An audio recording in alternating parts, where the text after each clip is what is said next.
What's up, guys? Jason Blaha here. Today we're going over macronutrients, but hold on. First, I'm going to give you guys a quick bicep shot. Okay. I'm just kidding, guys. Captain Creatine here. What's going on? Today we're going over macronutrients. Macronutrients is a breakdown of your carbohydrates, fats, and proteins, something that you should track whenever you're cutting.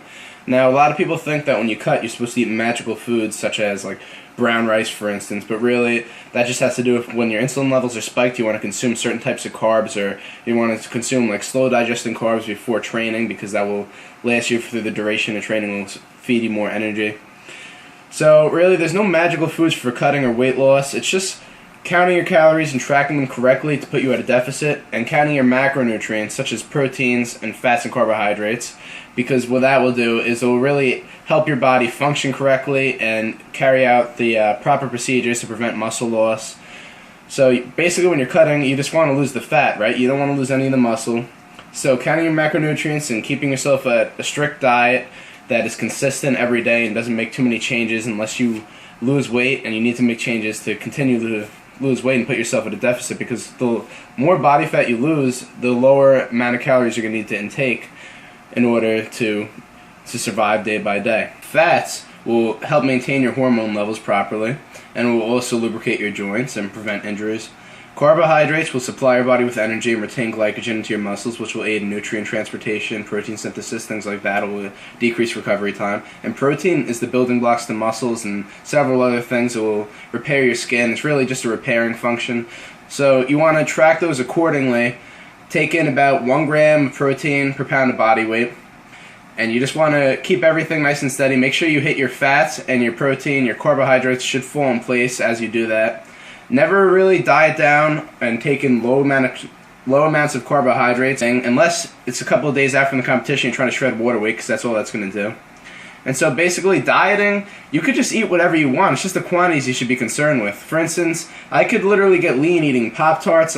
Shout out Matt Ogus, because I'm stealing his little Pop-Tart thing. Pop-Tarts are really good.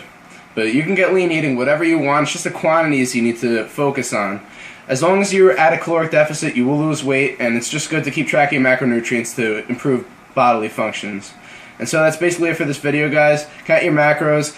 MyFitnessPal, it's a great macro calculator. You can download the app, or you can go online, www.myfitnesspal.com, or just search in the App Store MyFitnessPal. It's free. You can track your calories and your macronutrient intake, and that will really help you with your weight loss. I don't really see a reason to count when you're bulking, but if you want to do a lean bulk, it's good to just take whatever calories you're cutting at and just increase it by slight increments, and that'll help you gain lean muscle accordingly. You want to put on a slight amount of fat as you're bulking. Each week just put on 2 to 3 pounds of fat maybe, and that will prevent you from getting fat too quickly, because I know my last bulk was only like 4 months, and I kind of screwed that one up. Another thing you should keep in mind, you should never use the preset calorie inputs in MyFitnessPal. Like for instance, if you enter your weight and it tells you to take in this amount of calories, this amount of macronutrients, don't do it, because everybody is different. I know me personally, this is going to sound ridiculous, but I literally drop weight at 4,000 calories or over. So I could lose weight at 4,000 calories. Somebody else who might take in 4,000 calories will gain a retarded amount of fat, and you know, it's counterproductive.